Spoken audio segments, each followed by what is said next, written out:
Ladies and gentlemen, welcome to the museum.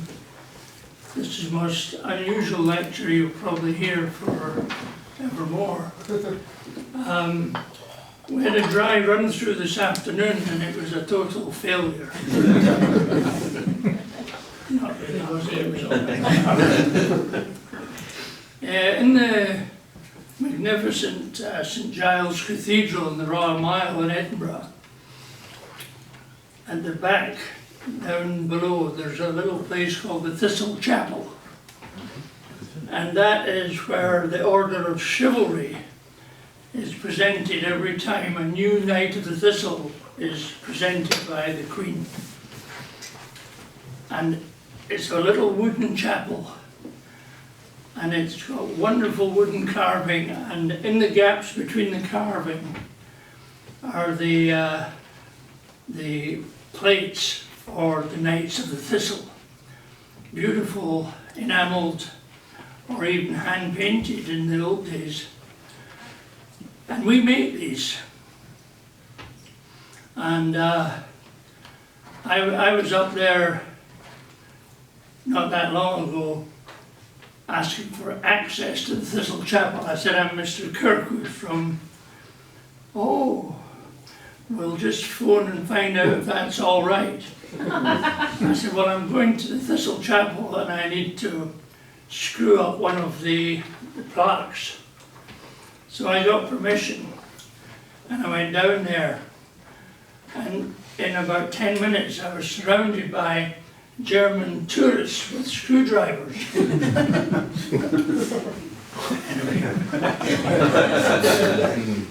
These crested plates are handcrafted by our firm, and prior to our firm by a relative, Elizabeth Kirkwood, many years ago.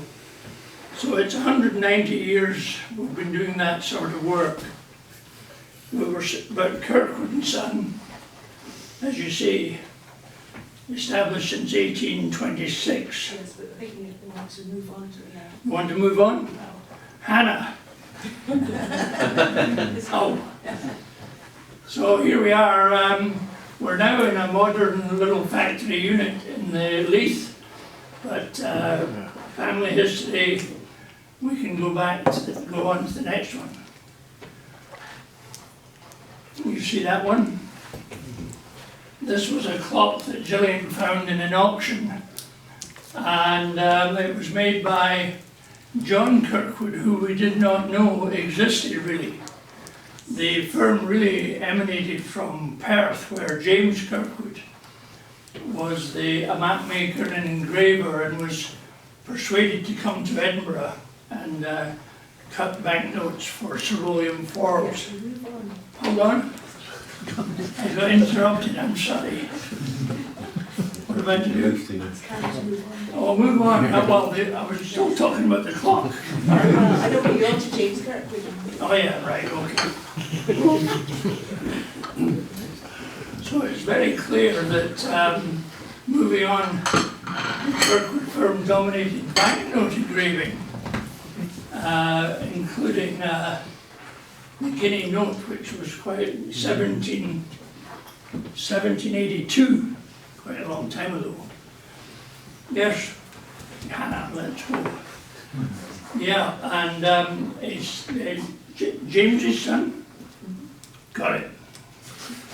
Gillian knows my family history better than I do, but she's very good at finding out things. James's son Robert, and as you can see, they invented the improved printing press, which greatly speeded the process of printing. But he also made terrestrial and celestial globes, and you can see Kirkwood here. Wonderful pieces, and we managed to find one because, unfortunately, in the Great Fire, can we do the Great Fire of Edinburgh? Old Assembly Close. I think I was there looking for entertainment many years ago. We were, I mean, in the nicest possible way. There was one or two little dance clubs, and the Beatles were all the rage. Don't forget that one. I didn't mean Gillian there, I know that. So Alexander joined the business and we're set up in Old Assembly Close now. So we're moving on to Hannah. Yeah, this is a bit of a problem. 1824, the Great Fire of Edinburgh unfortunately started in Kirkwood's workshops. A container of linseed oil set fire to the whole of the Royal Mile. Fortunately, St Giles was saved and the Tron Church was saved. They brought water from the... They brought water from Leith, hand over hand with hundreds of people. Unbelievable. Everything was made of wood. So our business premises were also destroyed. So moving on, we were in the newspapers as saying that the fire started in our workshops, but we never got charged. So we now moved across down the mound and across Princess Street and set up. Where did we set up, Hannah? St James, There we are. So, anybody remember the shop Jenner's? Yes. Yeah. Well, there was a lane ran from Jenner's through to South St Andrew Street, and that was called Mews Lane. And now that we're setting up in Mews Lane, we needed boys. Okay. Then we moved to 9 St James Square, where the St James Centre is now. The second St James Centre. I started there when I was 15 in September 1960 as an apprentice medalist, engraver and message boy. You know, happy days, St James Square. Moving on. This is the founder on the left and his, it looks like Robert Forden. No, it's Alexander. Alexander on the left, Alexander in the centre, and my grandfather, Ernest. Ernest followed his father's footsteps and took the firm into the 20th century. So we moved on. Hannah, as my father, he was born and christened Alexander, but the place was riddled with Alexanders, so they called him Alistair. So that was my father, and he took us from St James Square to Albany Street, the very plush Newtown premises.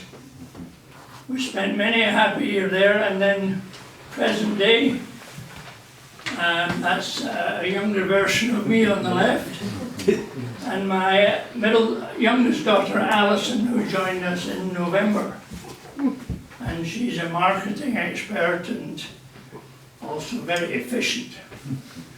So that's where we are today. What was the next one? Right. Talk to the slides. Yes, we'll talk to the slides. So these slides were taken for a previous talk 20 years ago.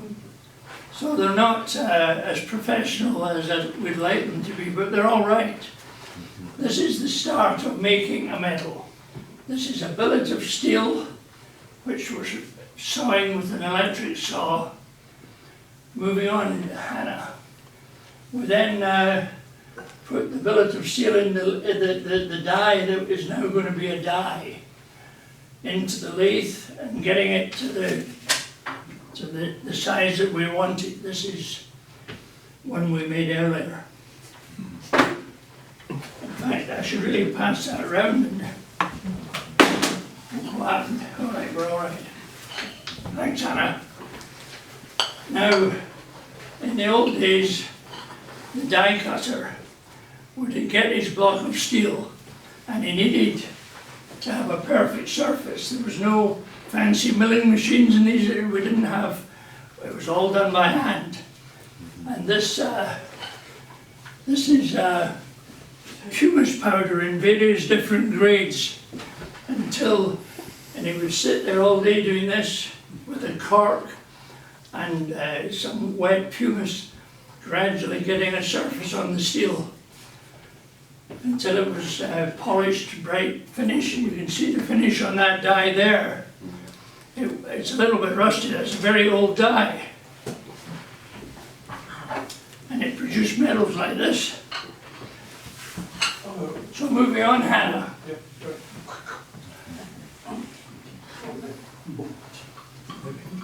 Oh, well, I think we can avoid that one. Well, it's actually Queen Victoria. And what we used to do, there were so many dies at the turn of the century in the late 1800s depicting Queen Victoria that we used to make a hob. And that was handmade in raised relief, but then it was turned upside down and put in the press and stamped into the die that we were about to make. So it saved a lot of handwork. You would finish it by hand. And there, well, it's not very clear, but that is the guts of the stamping press. Moving on. Yeah, just make it out here. This is Victoria here. Yeah. And that is the hob that we used to stamp into that, the screw friction press. You had two wheels this way and one wheel this way, and they came together when you pressed the lever, and it drove the screw thread and die down to stamp the, I'll show you in a minute. Moving on. Yeah, various hobs and dies. This actually is interesting. This is the Professor P.G. Tate medal. It was all done by raised letters. It was an unusual medal. We still use one every year. Somebody gets awarded the Tate medal every year. And his son was Freddie Tate, who won 2 amateurs and killed in the Boer War. Very sad. There's a sheet over there by you, Mrs. Hilton, on the table. There's a page of Freddie Tate's medals. Yeah, no. This one. Yep, that's it. That's Freddie Tate. These medals are all on display in a case at Loch Ness New Golf Club. And poor chap was taken from us when he was 24 years old. Very sad. So, this is the die being hardened and tempered. So it's heated up to a cherry red in the furnace there. And then, oh, well, it's dumped in water. This is Stan, who's been 53 years with us. And this is him 20 years ago engraving the details on a steel die. Nowadays there are special die cutting machines which take away all the intricate handwork. Moving on, Hannah. Right, this is Ian, who's still with us as well. Lovely guy. And this is a sheet of sterling silver. And he's knocking out blanks, the right diameter for the medals that he's about to make. That's a fly press, all by hand. Silver's very soft. In fact, it's sterling silver. It's not it's 999 because soft. The 925 doesn't do our dyes any good. It can, it work hardens very quickly. Okay, moving on. Ah, well, that's the holes that you cut out. No, we had that one. So he's annealing the medal, annealing a blank. Again, not if he overheats it, it's ruined. And moving on. And there you go, heating to a certain, just work experience. He knows what colour the copper or silver should be before when it's ready to be annealed and dumped in the acid, a mild acid just to keep it clean. Moving on. Moving on. Right, well, my father bought this press in 1955 for £2,000, and it was a huge outlay, and we had never had an overdraft in the bank until we bought that. I didn't start till 5 years later, but it's made in Birmingham. It's a screw friction. I was telling you earlier about the screw friction. When you press this lever here, this wheel meets these two circular wheels and drives the screw down, and you get a blow, what we call a blow. And you work down in the pit, you have to be down there at eye level. Unfortunately, that press disappeared 5 years ago, and we got a modern hydraulic press, which is unbelievable. It really is. We don't have a picture of the hydraulic press, but it looks nothing. That looks great. So, and there we are, the operators at the press. These are guards that when he's ready to strike, he presses the lever and these guards close so that he can't get his fingers in there. But for years we never bothered about the guard. And his fingers are fine. Moving on. There you go. I think in fact we have this die right here. I'll start on your side. It was made in 1881. And it is a golf scene. Probably the Morrisseys playing the Duns, because there weren't many illustrations for a die cutter to see, and that is a well-known illustration. Right, Hannah, where are we now? Oh, we're operating, we're pressing down, that's fine. Now we're going to, he's taking the collar. This is the collar. And the collar, well, it's a very big one because it's for a 4-inch medal. But the medal die that you're looking at now from Austria, the collar would be the same diameter as that image. And it would, the other die would then go on top of it with the silver blank in the middle. And when you struck, the metal wouldn't spread, it would go against the collar and you get a nice metal edge. I don't know if I'm explaining that very well, but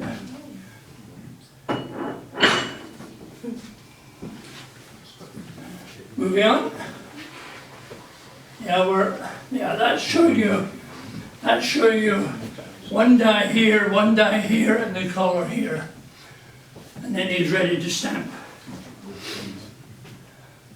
He's having a look at it, see if it's all right, and then he knocks it out with a, what do you call that? Cork. He's got a cork the same diameter, and he knocks the metal out of the collar. Carry on. Oh, there's the finished articles.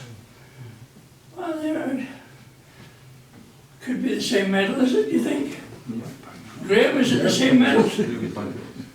Is that the same metal you just had a look at? Yes. I think it is, yeah. Right, carrying on.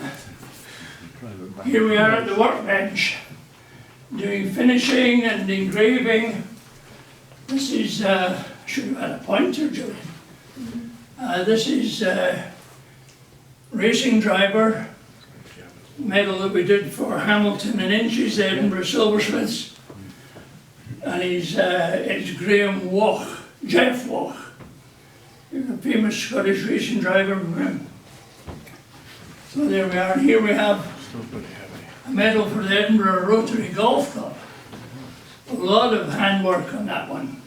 But I've got medals here to show you as well when we get around to this. Right? Here we are, right, moving on. Now this is called a engraver. It's a little tool held in the hand for pushing metal, cutting silver, and it's all hand done. Yep. Now recognize that. That looks like young Tom and old Tom. Yeah.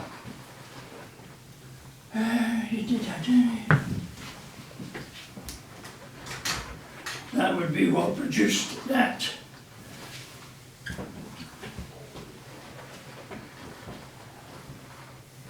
At the top. Right. Well, when somebody ordered a medal or wanted a medal for their golf club or curling club or whatever club, we would either be given the information, or my father or his father. I didn't inherit the drawing skills. So this was a one-off medal for North Berwick Golf Club. Ken Robertson, he was a very well-known artist in golf, and he died. You know the name? Graham, Ken Robertson, pretty good artist. And this is my father's depiction of the first green at North Berwick, which is also the club. The club used that as their logo, I think. So that, and the crossed club's quite popular. The thistle made a very nice silver medal. Moving on. Okay, well we're going to, we know we've got these sketches, so we'll just keep going. You notice the same scene keeps cropping up. And I had to draw it every time in these days, and there was no, what was the word? Paste. Cut and paste. I don't know what that is, but anyway. I mean, that was a Newcastle medal there. Can you go back one? This one here, 1892, sent to Kirkwood Son, Newcastle.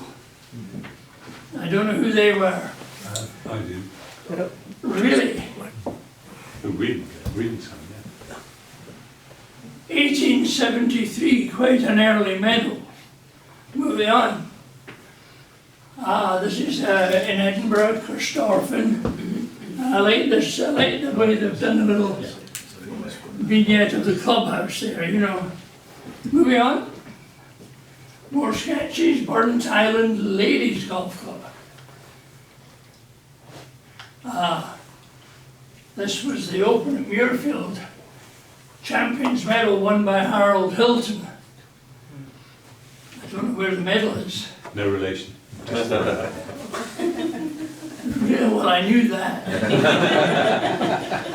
I've seen you both swing.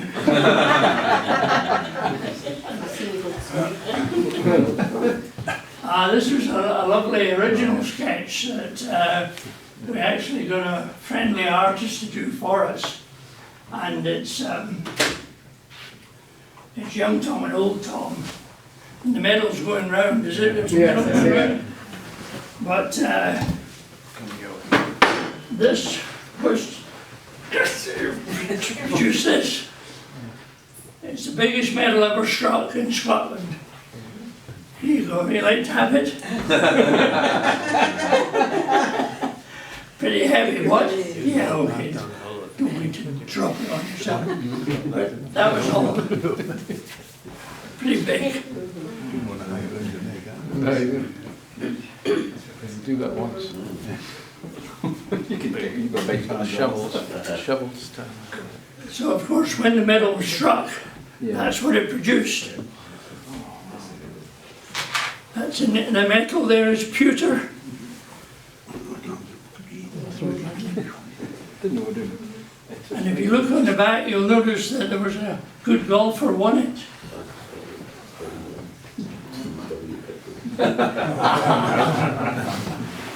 Where are we now? Yeah, that's, And that is the medal, right? What you get in the slot in a Christmas, isn't it?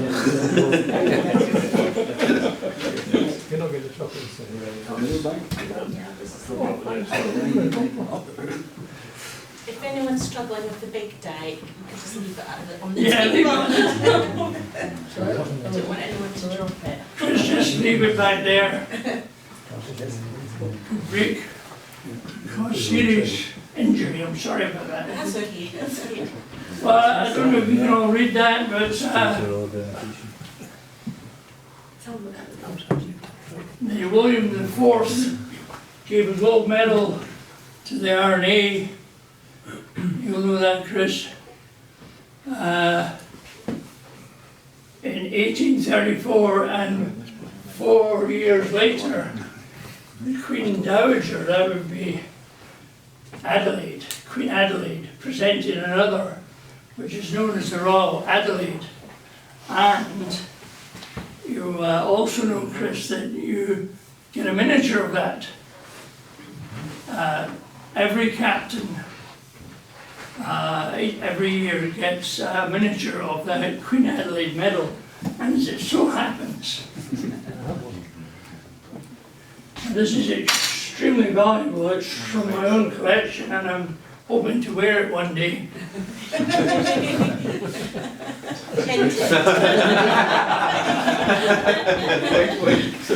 So it's gold, and it's gold. That's William, and that says Adelaide, Regina, etc.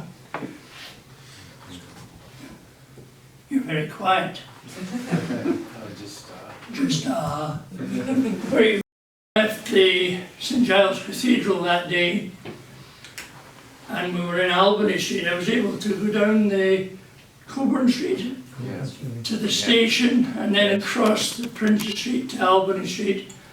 But on my way down Coburn Street, I passed a shop which I knew of, and it was medals and badges, etc., etc.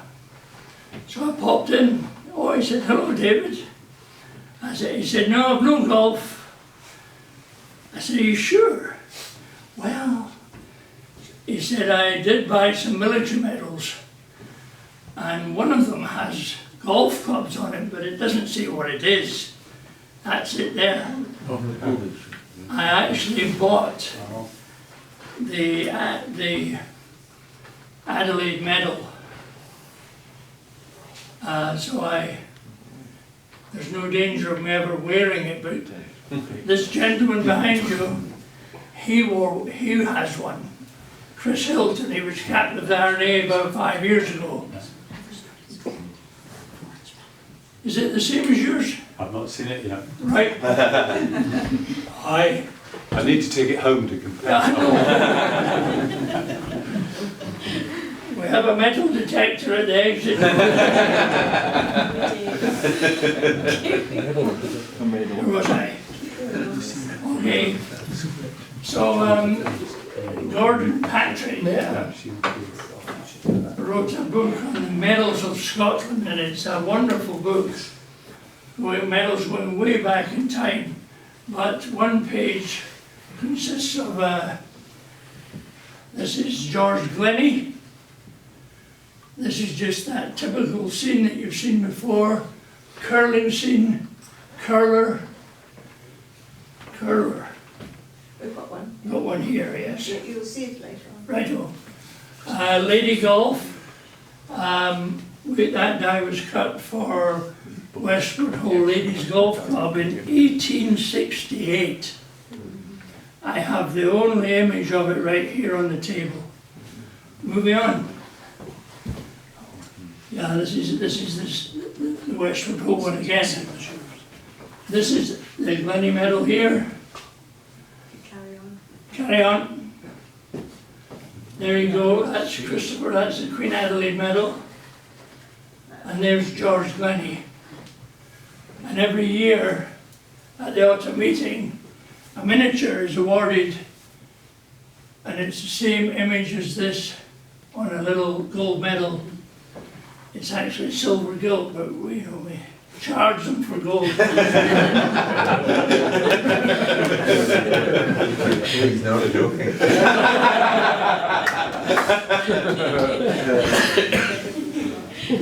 Everything in this room stays in it. Moving on. Oh, well, yeah, there you go.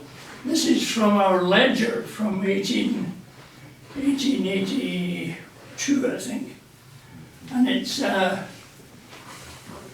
Mr. McCandlish of the Cedars, Blackheath, to a medal die golfing portrait of Glennie, to a gold medal, gold bars, Royal Blackheath Golf Club. So this gentleman was an absolutely best friend of George Glennie, and he donated a gold medal to both clubs. So we play, if ever you're in there and have a look at the trophy case, they'll show you the Glennie medal.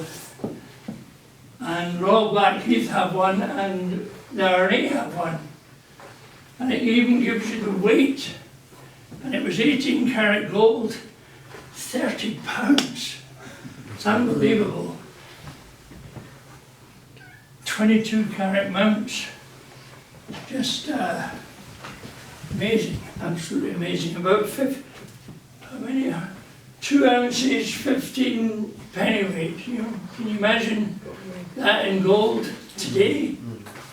Quite a lot of money. Ah, well, this trophy is in the museum right here. It belongs to Royal Musselburgh Golf Club. It is the oldest, 1774.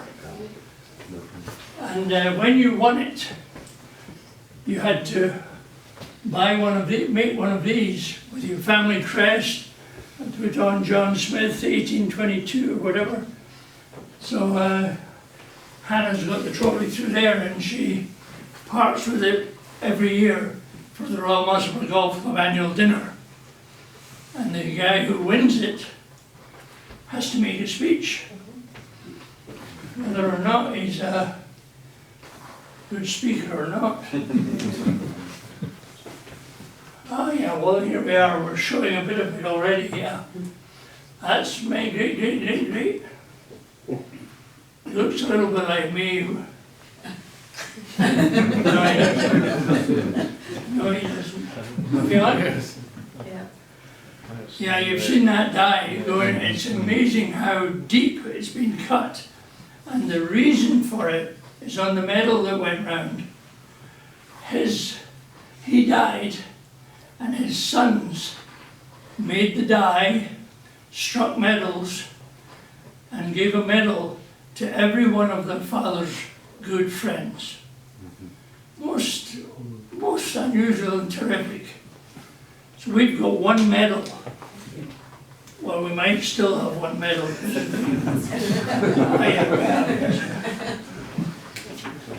Yeah, here we have it. The London medal. 700 years of the mayoralty of the City of London. So they decided to commemorate that, and a competition was raised, and Alexander Kirkwood Son from Edinburgh won the competition to design and make the dies and supply 600 medals and send them all to London with the dies. So we don't have the dies, but we do have 4 medals. If I asked you to be very careful with this one. On the reverse, St. Michael, well, there's a whole, it's the most wonderful piece of die cutting. On one side you've got, You can see on the screen. oh yeah, there you go, yeah, right. I'm not used to this screen business. Yeah, I mean, St. Paul's there, Tower of Westminster Abbey, Cleopatra's Needle, Old Temple Bar, the Mansion House, and above the powers that be are ordained of God. And then 1189 to 1889. So what happened in 1989? Muggins here phones the Mayor's office in London. Good afternoon. This is David Kirkwood from Mr. Kirkwood. We know that name. Did you not make the medals? Oh. And this is unfortunately towards the end of that year. She said, we thought we didn't know you existed. Otherwise we might have got the next 100 years. You'll get the next. We'll get the next 100, yeah. Just wonder about that. Right. So yeah, the metal is copper, thick copper, and then given a bronze patina. You with me? Not the political body. Well, the medal I was telling you about, 1868, the Westward Hall and North Devon Ladies Golf Club. Gillian, being the ladies golf historian, informs me that Carnoustie Ladies Golf Club is the oldest Yes, existing. yes, that's true. Thank you very much. Come on up front. Good. But that's still the oldest die, the oldest medal. They weren't in existence. There was a break in their existence. Yeah. Okay. Moving on. Oh yeah. I love this one. I know it's curling, but I mean, you can actually. Well, I'll start with you, David. It's the deep relief of that one is just incredible. It took a long time to stamp. Yes. So I mean, oh yeah, right, moving on, yes, the medal's going round. So here's the thing. In 1869, we were asked to make a die for Liverpool Golf Club. So we did. In these days, we weren't manufacturing medalists all the time. We were known as die cutters, so we made dies for people, and the dies disappeared to whoever we made them for. This was made for Liverpool Golf Club in 1869. The following year, we get another order. We've just added Royal. So we've got a new die, and it's Royal Liverpool Golf Club. Moving on. I like this one because it's quite cute. Karachi Golf Club. And the camel is carrying the clubs. Yes. Yeah? Better than having your wife do anything, get a camel. Right, well, there's the old die again. Actually, the medal that was used as part of this job, Earl's Ferry and Ely Golf Course Boys Competition, 1881.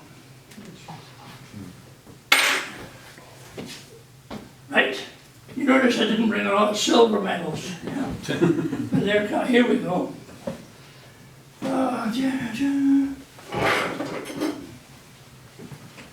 This one I ask you to be very careful with.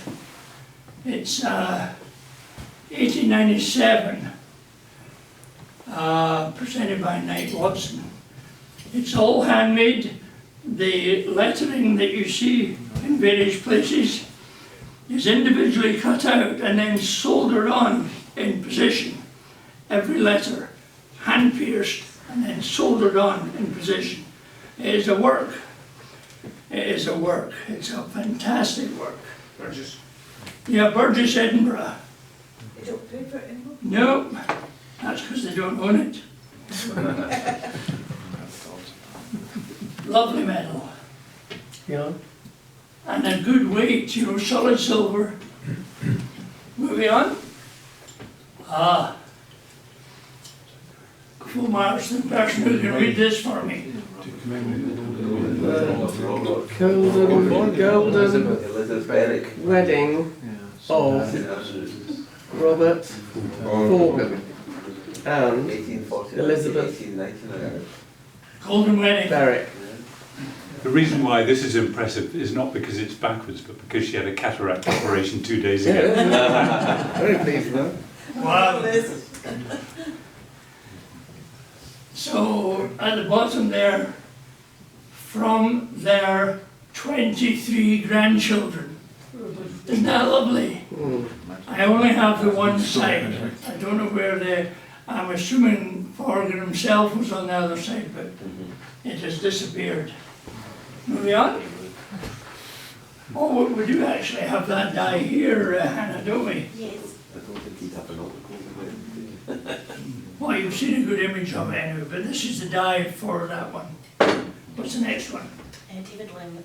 David Livingston, I presume. Where's mine?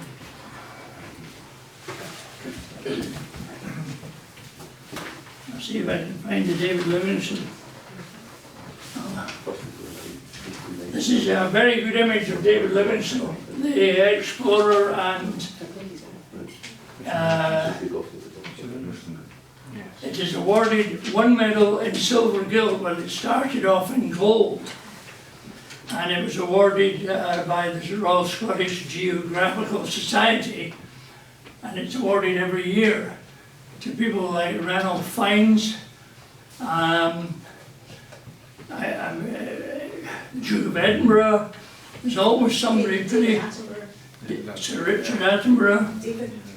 No, Richard got it for the movie. Oh, right. Yeah. Escaping from Colditz.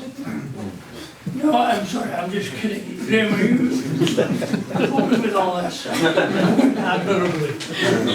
I'd prefer to see you smiling. Anyway, this medal is awarded in silver now because times have changed. Oh, just go your way again, David. But it's made in silver and then gold plated by the Royal Geographical, by the Royal Scottish Geographical. Right. I'm missing a London medal. Never mind. Okay. Anybody heard of W.B. Torrance? Yes. Walker Cup player? David.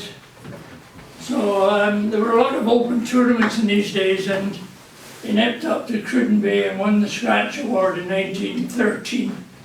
I just liked it because it had Torrance on it. Next.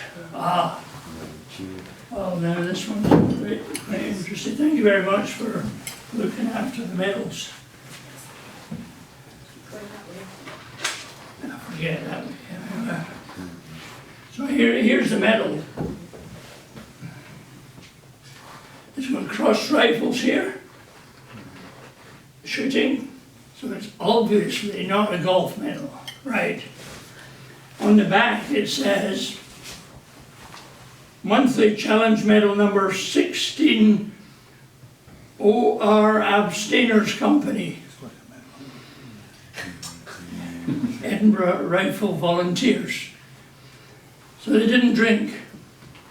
They were very good shots. I just found it interesting, and it's lovely the way they cast guns are crossed like that. I just think it's very nice. You want to have a look at that? It is in silver. Notes. Right, moving on. Oh yeah. So there's a golf club in Edinburgh, on the hill near Edinburgh Airport, called Torfin Hill. Familiar with anybody? Yes. So sadly demise, it went. So they had a meeting in the clubhouse, and they offered their trophies for sale to the members. No buyers. But I was there, and I got the 2 medals. They're rather nice medals. Pardon? What? Move this on. Move on. Move on. That's the other Torfin medal. Oh yeah, well, they're both Torfin medals, that's fine. Just thought I'd better have one of our customers at St Andrews University recognise the crest, David. It's a nice it's gilt medal. That one there. Oops. Well, there's only 4 medals that we're showing in the back and front. There's a tournament in St Andrews every year, which was very famous many years ago, the Eden tournament. And most people that won the Eden tournament damn near got a Scottish cap. It was a big tournament, and it now sells out in 10 minutes on a computer, the entries. It's amazing. In the 30s, the medals were gold. These are real gold. Today, the Links Trust can't afford gold, so we, I don't know. Anyway, that's the Eden tournament. I qualified for it once. This is a good one. This is 22 karat gold. It is the first ever Scottish Amateur Championship medal. And on the back, won by John Wilson at St Andrews. And if you have a look behind you, Chris, there's a nice photograph of the 2 competitors in the final. That one? Yeah, and that's Ted Blackwell, or Edward Blackwell, on the left, who was an RNA member, won loads of RNA medals. And he got to the final against this school teacher from Prestwick, young John Wilson. And at the 18th, Blackwell was 1 up in the final and got his second shot into 12 feet. And the Wilson was on the left-hand side on Granny Clark's wind and hit a running chip to 3 feet. An unbelievable golf shot. Ted missed and Wilson holed. And then Wilson won in the 19th. And it's a wonderful medal, it really is. But I like the story. You see huge crowds in the photograph. Well, there were 5,000 to 6,000 watching. 5,000 to 6,000, of course, no computer games in these days. No television, no, true. So that's my favourite medal. I bought it at auction in Edinburgh. There's another handmade silver medal for the ED Alliance Golf Club. ED could be Edinburgh. I don't know. Oh, thank you very much. Oh, careful with that. Thank you very much. How are we doing? We're all right? Yeah, we're fine.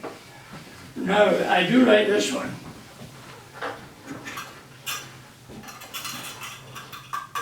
It's hollow, but it's solid hollow, if you know what I mean. It's well made. It's quite thick. It's Leith, the Leith St Mary's Golf Club, and back in 1921, loads of golf clubs in the Edinburgh area, and they all either a church golf club or a scout golf club or a boys brigade. There's medals everywhere. That is, to me, is one of the nicest handmade, with the enamelled Leith city crest, Leith town crest. It looks nice, doesn't it? And, another one somewhere. I got it. Yeah. This is just showing you the silversmith's work. It's Edinburgh Burgess, and it's heavy, you know. And they're beautiful. Oh, sorry. Cross clubs and silver balls. Yep. What have you got? The rifles there? The rifles back there. Rifles back. Good shooting, David. So, this isn't one of my favorites, but it's 5 images of the 5 Musselburgh gentlemen that won the Open Championship. You know, David Brown, Bob Ferguson, Willie Park Jr., Mungo Park. It was for an event in Musselburgh Town Hall. Well, you know, They're cheaty. that's just not my best. No, and there's young Tom and old Tom in a 2-inch medal, very popular, easy to produce, and not expensive to put in a little box. Ends up about £11 each, £12 each. Nice for pricey, grave on the back, blank reverse. News readiness. Okay, just write down how many you want. Keep going, yeah. 10 to 8. Yeah. Yeah, we were given the image of Jones, and our die cutter did the best he could, but it wasn't great. That's actually 4 inches in diameter. Is it there somewhere? Yes. Yeah, it's old Tom and young Tom's much better. You know, it's again, it's a Atlanta Athletic Club. Okay, we're getting there. Moving on, don't like that one. Now this is interesting, Chris Hilton. This is interesting. Royal Ancient Golf Club, St Andrews on one side, with the 100th Open Championship Royal Birkdale 1971.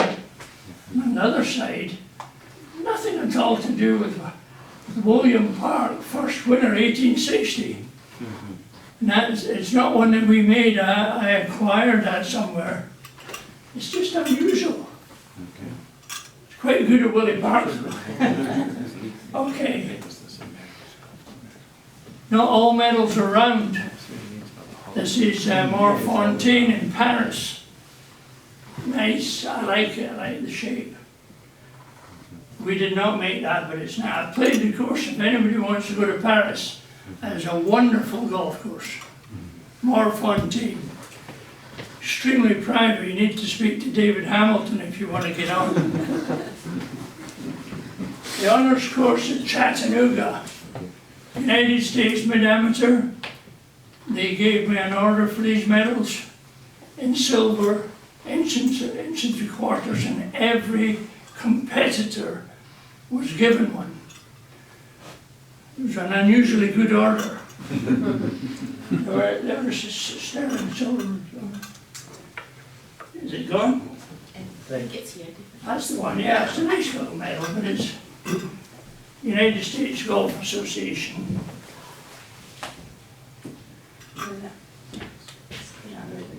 Oh, we're back to Queen Adelaide, moving on. Hannah knows about this. These are the original Open Championship winners' medal that James Braid won. And they were in Philip Truett's Walton Heath Golf Club. And I don't know who, but whatever it was, we were asked to make identical replicas. So we made 5, and they're so good that you can't tell them from the real ones, apart from the hallmark. The hallmark is the giveaway, 1980, whatever it was. But these medals are they through there, Hannah? Right. So he won 5, eh? Amazing. Can anybody tell me who won more? More. Harry Barden. Would that be 6? And did Tom Watson win 6? Oh, so close. And the Great Seal of Scotland, which we were responsible for cutting the dies in solid silver in 1911, that was made.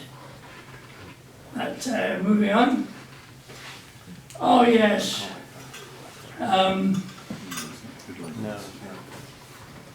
This is our ledger from 1872. Tom Morris Golf Club maker. Two name punches, 2 sizes, T. Morris, 4 shillings each. Invoice to the 27th of December. Paid by Tom Morris in May the following year in postage stamps. These pros are all the same. The one above? This one? Oh yeah, this is to A.K. Alex Kirkwood Jr. for travelling expenses to St Andrews to receive instructions as to the engraving of a new golf ball mould. Dyeing proof molds for new golf balls, paid by Mr. Tom Morris, 11th of June. He was invoiced in December. Don't know how we survived. Moving on. We made 2 silver clubs for Atlanta Athletic Club, and both clubs were festooned with these balls in silver. And one of them was in gold for Bobby Jones. These were for the presidents of the Atlanta Athletic Club. They put the name on one every year. I won't go over the customs problem that I had. Talk about that in the pub after. Talk about the pub.